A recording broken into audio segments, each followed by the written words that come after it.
గతంలో కూడా hero Nagarjuna N Convention hall hot topic గా మారింది. తొమ్మిడికుంటకు సంబంధించి బఫర్ జోన్ లో ఈ ఇన్కన్వెన్షన్ సెంటర్ ని నిర్మించారు.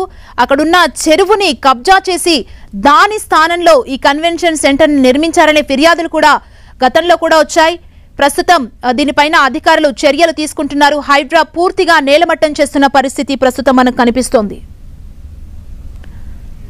హైడ్రా అధికారులు కన్వెన్షన్ సెంటర్ ని నేలమట్టం చేస్తున్నారు. మరింత సమాచారాన్ని తెలుసుకుందాం. మా ప్రతినిధి రాముడు మనకు అందిస్తారు. రాముడు. సుమా, దీనికి సంబంధించి నిర్మాణ కూల్చివేత పనులు అయితే కొనసాగుతున్నాయి. దాదాపు 6:30-7 గంటల నుండి ప్రారంభమైనటువంటి పనులు ఇంకా కూల్చివేత పనులు అయితే కొనసాగుతున్నటువంటి పరిస్థితి ఉంది. కొద్దిసేపటి క్రితం పూర్తి స్థాయిలో మెయిన్ కన్వెన్షన్ సెంటర్ ఏదైతే ఉందో దాన్ని మొత్తం కూడా కూల్చివేత చేశారు. దాని తర్వాత పక్కన ఉండేటువంటి ఇతర నిర్మాణాలను, అక్కడ ఉండేటువంటి కిచెన్స్ కానీ లేదంటే ఇతర వాష్రూమ్స్ కానీ, వ్యాపారానికి సంబంధించినటువంటి ఆఫీసుల నిర్వహణకు సంబంధించినటువంటి అంశం కానీ వీటన్నిటిని కూల్చివేశారు. మనం ప్రత్యక్షంగా ఉదయం నుంచి కూడా చూస్తున్నాము. పెద్ద జంబో మిషన్ ఒకదాన్ని ఏర్పాటు చేశారు. హెచ్ఎండిఏగా మిషన్ ఒకదాన్ని ఏర్పాటు చేశారు. హెచ్ఎండిఏగా జిహెచ్ఎంసీకి సంబంధించినటువంటి అధికారులు గతంలో ఈ విధమైనటువంటి మిషన్ తో అక్రమ నిర్మాణాలను కూల్చివేయడం జరిగింది. మనం చూస్తున్నాం జంబో మిషన్ ని మనం ఒకసారి లైవ్ లో చూడొచ్చు. అది అక్కడ ఉండేటువంటి నిర్మాణాలను కూల్చివేసి మరొక సైడ్ దాన్ని అధికారులు తీసుకువెళ్తున్నటువంటి పరిస్థితిని మనం చూడొచ్చు. అదేవిధంగా 2 జేసీబీలతో నిర్మాణాలను కూల్చివేస్తున్నారు. ఒకటి చందు అటు సైడ్ లో బ్యాక్ సైడ్ ఇంకొక నిర్మాణాన్ని, అక్కడ ఉండేటువంటి జేసీబీతో దాన్ని కూడా కూల్చివేసేటువంటి ప్రయత్నం చేస్తున్నారు. ఇదంతా కూడా నిన్న సాయంత్రం నుండి అధికారులు ప్రణాళికలు సిద్ధం చేశారు. అందుకు తగ్గట్టుగా ఈ జంబో మిషన్ తెల్లవారుజామునే ఇక్కడికి తీసుకొచ్చి ఇక్కడ దాన్ని ఏర్పాటు చేసి దాంతో కూల్చివేతలు చేస్తున్నారు. మనం చూడొచ్చు ఈ జంబో మిషన్ కి సంబంధించి మనం దీన్ని చూస్తే ఒకసారి ఏ విధంగా ఉంటుందంటే ఇది మొత్తం ఒక్కసారి దాన్ని కాంక్రీట్ ని ఇట్లా పట్టేసిందంటే మనం బిస్కెట్ ను చింపినట్టుగానే చినిగిపోయేటువంటి అవకాశం ఉంటుంది. కాబట్టి అంత అధునాతనమైనటువంటి యంత్రంగా చెప్పవచ్చు ఈ యంత్రాన్ని. ఇప్పుడు మనం చూస్తున్నటువంటి ఈ యంత్రం అయితే దీని ద్వారా చాలా వేగంగా పని కూడా కంప్లీట్ చేయడానికి వీలవుతుంది.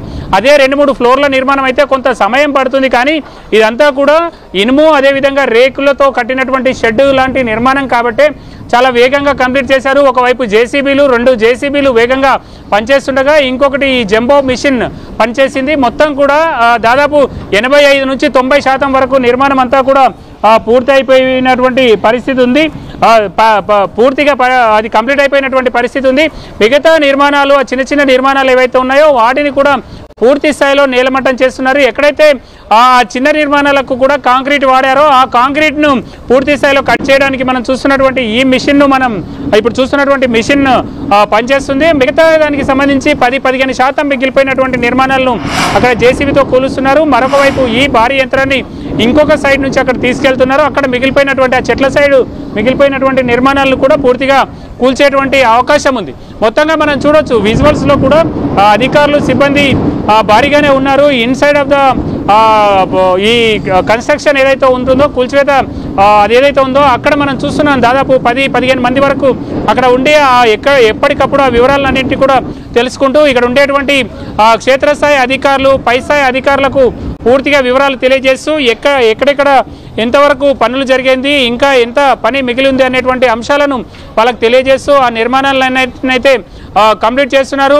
మనం చూస్తున్నటువంటి విజువల్స్ లో ఇంజనీరింగ్ అధికారులు అదేవిధంగా మున్సిపల్ గతంలో జిహెచ్ఎంసీలో పనిచేసినటువంటి ఇంజనీరింగ్ అధికారులు, డిఆర్ఎఫ్ పర్యవేక్షిస్తున్నటువంటి అధికారులు ఇక్కడ ఉండి ఆ వివరాలన్నీ కూడా తెలియజేస్తూ పై అధికారులకు తెలియజేస్తూ అవసరమైనటువంటి చర్యలు తీసుకుంటున్నారు. అదేవిధంగా డిఆర్ఎఫ్ సిబ్బంది, జిహెచ్ఎంసీకి సంబంధించినటువంటి డిఆర్ఎఫ్ సిబ్బంది కూడా లోపల సైడ్ కొంతమంది ఉన్నారు. వాళ్ళు కూడా అవసరమైనటువంటి చర్యలు తీసుకోవడానికి ఏదైనా అంటే ఇందులో ఉండేటువంటి వీళ్ళందరూ కూడా ట్రైన్డ్ అయినటువంటి వాళ్ళు విద్యుత్ కనెక్షన్కు సంబంధించి అదేవిధంగా ఎక్కడైనా విద్యుత్ సమస్యలు వచ్చినప్పుడు వాటిని అన్నింటినీ వేగంగా పరిష్కరించడం కోసం అవసరమైనటువంటి ఎక్విప్మెంట్ కూడా వాళ్ళ దగ్గర ఉంటుంది. కాబట్టి పూర్తి స్థాయిలో ఈ ప్రాంతాన్ని ఇన్కన్వెన్షన్ ప్రాంతాన్ని జిహెచ్ఎంసీకి సంబంధించినటువంటి డిఆర్ఎఫ్ తన ఆధీనంలోకి ఉదయం నుంచి తీసుకుంది. అందుకు తగ్గట్టుగా కూల్చివేతలను ప్రారంభించి అవసరమైనటువంటి చర్యలను తీసుకున్నారు. మిగతా వాళ్ళని ఎవరిని కూడా దగ్గరలోకి పరిసర ప్రాంతాల్లోకి రానివ్వకుండా ఇటు పోలీసులు కానీ బయట ఉండేటువంటి అధికారులు కానీ నిలుపుదల చేస్తుండగా లోపల సైడ్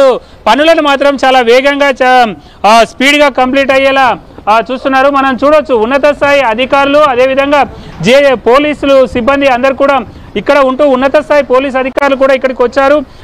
ఎవరిని లోపలికి రానివ్వకుండా సంబంధిత విభాగాల వారు మాత్రమే లోపలికి వచ్చే విధంగా ఇంకా ఏమైనా చర్యలు తీసుకోవాల్సి ఉంటే ఎట్లా తీసుకోవాలనేటువంటి మీరు ఒక్క నిమిషం లైన్ లో ఉండండి. ఈ కూల్చివేతలకు సంబంధించి మంత్రి జూపల్లి రియాక్ట్ అయ్యారు, ఒకసారి మనం చూద్దాం. ప్రభుత్వ ఆస్తుల్ని ఎవరు అక్రమంగా ఆక్రమించినా కూడా ఇది ప్రజల ఆస్తి కదా, ప్రభుత్వ ఆస్తి ప్రజల ఆస్తి, కాబట్టి డెఫినెట్గా దాన్ని ప్రొటెక్ట్ చేయాలా. అంటే we have to send A message. గతంలో ఏం జరిగిందో భవిష్యత్తులో ఇటువంటివి జరగకుండా ఉండాలంటే జాగ్రత్తలు తీసుకోవాలా.